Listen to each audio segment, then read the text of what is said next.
Chris Mueller. What's up, Chris? Oh, it's been a long week these last 24 hours for me. Yeah, I would imagine it is. And just the ups and downs, really, the last 3 weeks, like going back to the Cleveland game, right? Yeah, I mean, the Cleveland game, I was in attendance. My mom is from Cleveland, so my co-host and I decided to go up there, and we were the guests of Ken Carman, who's also in the Odyssey family, and watched one of the worst football games I've ever seen. Yep. Then we watched one of the wildest and best games of the NFL season. And you know what I was getting ready to do, guys? Yesterday at like 2:03, our show had started. We were playing our intro clips. And it was like putting a warm blanket over yourself in cold weather. I was getting ready to talk about another Steelers playoff detonation where they got completely outclassed. Like, there's comfort in the familiar, right? And then this news drops 2 minutes later, and if you want to talk about something I was unprepared for, I have not made this joke yet, but it's also not really a joke. I just assumed I would have been fired from multiple jobs before Mike Tomlin ever actually stepped down as Steelers head coach. Right. Like I just thought, I mean, it's going to be year 16 for me at the Fan coming up here. I just assumed I would be on like my fourth radio station by then. So you didn't think there was a chance that this would happen? If you would have told me that Harbaugh and Tomlin both would be not coaching for those teams in 2020, I would have put a lot of money against that. Yes, I would. If you could do prop bets like Zach Taylor will be the last man standing among AFC North coaches. Right. Once the regular season and playoffs have gotten this far, I would have taken that bet, and I would have probably lost all of my money. So what do you think his immediate future is, that he's now stepped away from the Steelers? He's still under contract with them, and he could get back in the coaching game as early as, 2027. What do you think Mike Tomlin does next? I think he's going to go work in TV. My understanding is that this back pocket TV deal, I think Mike Florio, who's going to be on our show later today, so we'll press him on that. But the deal, most people assume, because of Mike's friendship with Jay Glazer, is at Fox, and they need to replace Jimmy Johnson on that desk. Now, it's interesting. Terry Bradshaw has run afoul of Mike for calling him a cheerleader and really just like denigrating him as a coach, just saying he's a rah-rah guy, nothing else. I do think, because a lot of people thought that would preclude Mike actually taking that kind of a job, but tell me this doesn't feel like the best revenge. Instead of Terry getting like some farewell tour on the desk, they push him out because Mike won't take the job otherwise. He does it for a year. Wow. And then probably gets back into coaching. I think that's plausible. The only hang-up might be Fox might realize this guy wants to do a Sean Payton and get back after 1 year or so.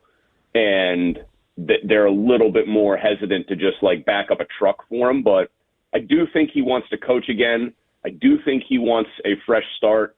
And like anybody who's done what he's done for as long as he's done and largely been as successful as he has, I think he wants to take over a situation where success is a little more ready-made. Like, can you imagine the team that stinks next year that maybe gets Arch Manning, because I think he will be the number one pick in 27, or like a Lenora Sellers type of player? Can you imagine that team firing its coach? They know they're going to draft 1 or 2 overall, and who do they want to bring in? Mike Tomlin. So I always talk about this, Chris. I've got two good friends who are huge Steelers fans. After the announcement came out, they both texted me, hallelujah. All right. So when you talk to your listeners, your fans, are they 50-50, or did the majority of them want to see a change because it was just time for Tomlin to finally step away? I had a huge fan that texted me that was just totally torn. Like, right. Understood it, but was really torn. Yeah, I wonder if it's just 50-50. What are you saying? No, I think it's closer to like 90-10. Wanted to change. Okay. Wow. I was a little put off, and I'll say this. I mean, my co-host I think, Andrew Filipponi, has been probably like the loudest media voice for the longest time, probably since the 2017 playoff loss to the Jaguars, where Tomlin kind of guaranteed people that they would have a rematch with New England after the Jesse James play, and then they just go out and give up 45 points to Jacksonville and lay an egg at home. He had been saying it's time to move on from this guy after that point. I was later to the party. Like I was probably in like the 2022, 2023, like the Kenny Pickett thing blowing up horribly, I thought was bad and Mike needed to go. It was a sense of relief though. Like I'm a little bit put off just personally because I think Mike is ultimately in balance and obviously good and sometimes very good and great coach throughout his career. Like the glee yesterday from people who clearly wanted him gone for a very long time was a little bit much, but I would say it's a sense of relief because guys, like, I don't know, like you're obviously in DC And so there's this national consensus on what Mike is and is not as a coach. And everyone says, oh, he's so consistent. Oh, it's great. They never lose. Steelers fans better be careful what they wish for. But where was this team going? What was the path? Right. Where was the young, exciting quarterback? Where was the Rod? Like, they gave T.J. Watt $41 million. He ain't that anymore. That was a bad decision. Like, they made a lot of myopic choices in service of trying to continue to win 9 or 10 games and get into the playoffs and hope something different happened. And I do think that's why I say it's such a high percentage of people who seem legitimately excited that at least something different is now going to happen because it has to. Yeah, but is that his fault? Like, I have no idea. Like, how much say did he have over personnel? Is it his fault that they really didn't have, like, say, a good quarterback the last few years? So, I mean, young quarterback, rather. When Kevin Colbert was here, he and Mike were like absolutely connected at the hip as far as covering, getting ready for the draft. Colbert was a scout through and through. Tomlin loved, I mean, my God, have you seen pictures of him at the Senior Bowl? Like, I think that's his personal Disney World, like going down there to watch players. He probably has like a Reese's logo tattooed somewhere on him because of the Senior Bowl and how much he loves it. He absolutely had a massive say in their personnel in terms of what they had. Like that decision to draft Kenny Pickett, who looks probably like one of the worst first-round pick quarterbacks of the last 20 years, yes, was very much heavily influenced by Mike, at the bare minimum co-signed by him. Like, people ask me all the time, how much influence did he have on personnel? Wouldn't it be a slap in the face to a Super Bowl winner who'd also been to another one that after like 19 years or 16 years on the job, he was just told, here are the groceries, now cook? That would be demeaning, I think, to any coach. So he definitely had a big say-so.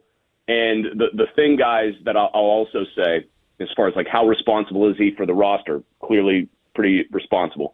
He did not surround himself with coaches that were on the up and come. Like, he just didn't. There's no coaching tree. The Belichick tree is famous. The McVay tree is now the one that's getting all the run. The Shanahan tree. Go look. Mike has not had an assistant coach who came up through the Steelers ranks even get so much as an equivalent job elsewhere. It just hasn't happened. There's none. There's nobody. My man Danny Smith. Known him since he was in Washington. I'm guessing he's not going to be back. Steelers fans probably would like him back because I think he's become a cult hero here with the constant chewing of gum, a jaw made of iron. He's like from Jaws, the Moonraker movies, the Bond movies, the guy who could just chew through steel cables. But no, I think they need to clean house. And here's another thing I'll tell you guys.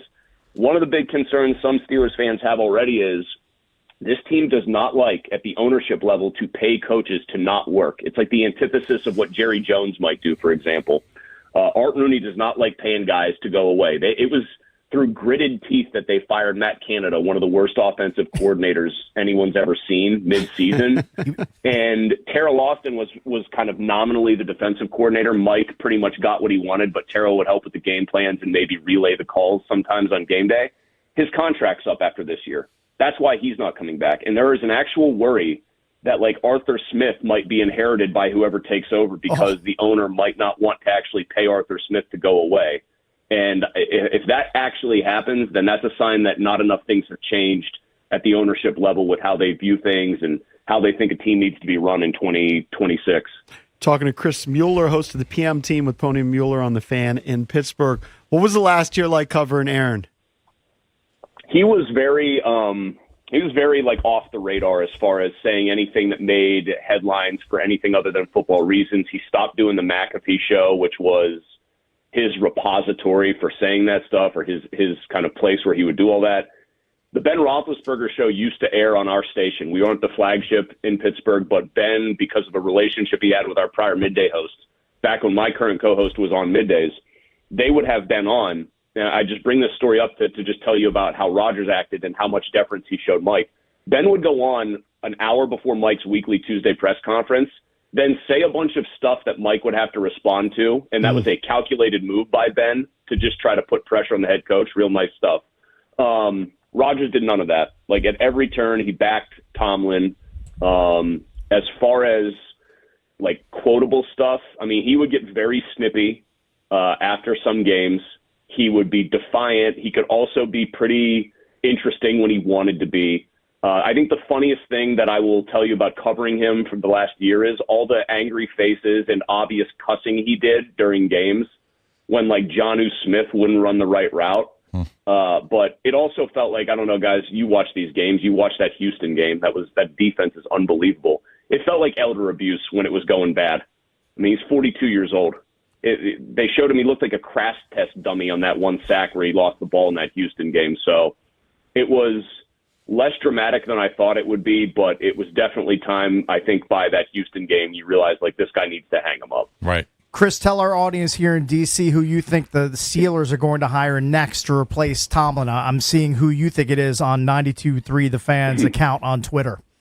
Yeah, so I'm going to give you the reverse answer there, just in the sense that I'll tell you who I think they should at least talk to first, but who I think they will hire. I think they should talk to Antoine Randall, who is technically for the Bears wide receivers coach, but also has the assistant head coach title, which to me means those people there think he's right for that kind of job. Like, that's where he could go someday. Like, I know he's a position coach, but I think the assistant thing means a little more. I'd like to see them talk to him because it's a wide receiver league. They've had huge problems with wide receivers. I think he's done a pretty good job in that capacity. So he's somebody I think they should interview. I think they're going to hire Chris Shula. I think it matters to the Rooneys that there are some NFL bloodlines there, that it's a very famous last name. Art Rooney has also talked about the McVay tree in the past when he's been asked about this and said he thinks they'd have to at least interview guys from that tree because you can't ignore their success. I think if you hire Chris Shula, yeah, it's a defensive guy. Yeah, it's a young guy, and the Rooneys like that, but he probably has some good connections to good offensive minds who need a chance. And the fact that Albert Breer leaked that story that they were keeping their eye on him just in case the need arose to replace Mike Tomlin from like 3 weeks ago, I mean, that just looms as incredibly ominous now, right? Like that there would be a story breaking like that Breer would put in one of his columns. So I think where there's smoke, there's fire, and that the next Steelers head coach, however long this takes, will eventually be Chris Shula. And then at quarterback, Rodgers will be gone, I assume. Yes. And you guys draft, I think, 21. So I don't know, maybe a Ty Simpson slips, and you guys. Please no. Oh God, no. Okay, I'm just throwing it. I'm just throwing it out there. Did you guys see Signetti and the boys just beat him with crowbars, wrenches, and everything else? They killed him. They killed him. But and he looks skittish. Like the only quarterback in this year's draft I would love to see the Steelers get is the guy they won't, which is Mendoza. I do think he's kind of like the Iceman right now. Dante Moore, I even have some questions about, but I think the quarterback of the future for this team is probably in the 2027 draft. They might take a flyer on somebody this coming year in like the third or fourth round, like a Nussmeier, somebody whose stock has fallen, but I think the guy that they would really want would be in next year's draft. Right. So that's my question. So do you think that the starting quarterback in week 1 next year is going to be a Mason Rudolph, so that it's kind of like a mini tank job, or is someone outside of the building that they're going to go out and get? That's a good question. I do think there's a chance it could be Rudolph. I know people here, it's the classic backup quarterback syndrome. People like Mason. People like Will Howard, too, their 6th-round pick because he's a national championship winner. Mm-hmm. I think they need to finally do a mini tank. I told you guys earlier, people here just want to see something different. Start Rudolph. Let this weird contingent of fans that's convinced that this would have all gone differently if Mason had just been given the job and let him cook, let him do his thing. Let him do his thing for a year. I bet 5-12 is in the offing, if not worse, if he's your quarterback. And so I think that's how it's going to go. And it's going to be a very weird adjustment to a fan base that come hell or high water has just assumed that 9 wins is where every season starts and usually 10 wins is where every season caps. It's a different level of passion, but the Wizards have been through this tank thing. And after a while, it gets really tiring. Like, people are excited at first, like, okay, we're not going to be mid anymore. We're tanking. And then when you see them winning so few games, it gets tiring. So you can only tank for so long. So, man, the NBA fascinates me because, Oklahoma City, if David Stern was still alive, he would have kneecapped them to make sure that the best team, for the next decade wasn't in the middle of the country where there's, a city of 500,000 people, which is just my side David Stern rant. But I say this when people talk about hey, tanking sounds nice on paper if you think you can make it work, but then if the reality of it sucks. All it takes is getting the quarterback right and having the right coach in there. Because I always cite to people, look at what the Patriots did. They ran the NFL for 20 years, right, with Brady. They were stinky for a couple of years with Belichick, then 1 year with Gerard Mayo. They acted decisively. They got Drake May in there. They got Vrabel in there, who I think is a good but not great coach. And look at them right now. Now, I think Houston's going to beat the tar out of them, frankly.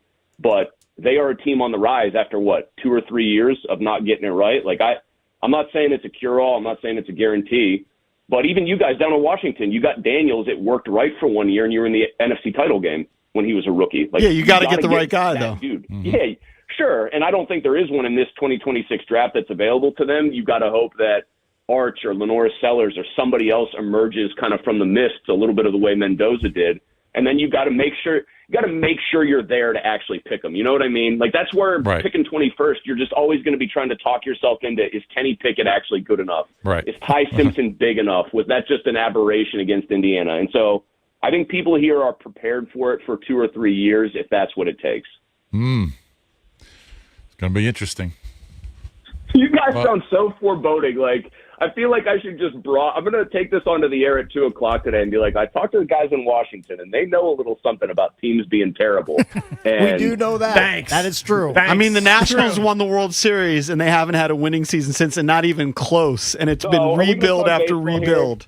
Do we really want to unroll the scrolls about bad baseball? Because, I mean, if you guys want me to just drive down there, I can be there in 4 hours and do tomorrow's show with you, and we'll make it a Pittsburgh Pirates special here. Right. We're in the same boat. Thank you, pal. Great stuff, Chris. Appreciate it. Have a good show today, bud. Thanks, guys. Yep. Take it easy. Thanks for the time, man. You just got to be careful what you ask for when you tank. You know, what you're signing up for. I think we are finally turning the corner, though, Wizards-wise. I think so. Yeah. But they better nail their draft pick.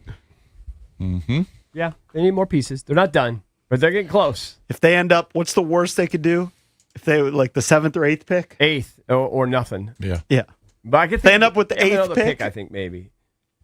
It's going to feel like a long, long road ahead. There's no reason to think they'll get a high one. He's got to be lucky. Hey, they've lost their last 3. They're doing their job. They're getting right back in that mix for one of the worst 3 records. They certainly in the don't league. seem like they're in a hurry to play Trey. No, that's way off in the distance, JP. We predicted that. I mean, he made the road trip he's out. going to play. He made the road trip out west, but he's just hanging around talking to Coach Keefe at the practices. He's not actually practicing. That would be insanity. They're going to play him. Maybe All-Star break. That's what I think. I My think guess. less than 20 games this year. That's what I've maintained, and I feel pretty good about that. Who are they playing? Clippers tonight? Leave the Clippers. I Yeah. just need him to In start LA? playing, and then In we'll LA. go from there. Yeah. Yeah. 1-800-636-1067 is the number. Coming up next, we'll open up the entertainment page here on the Junkies.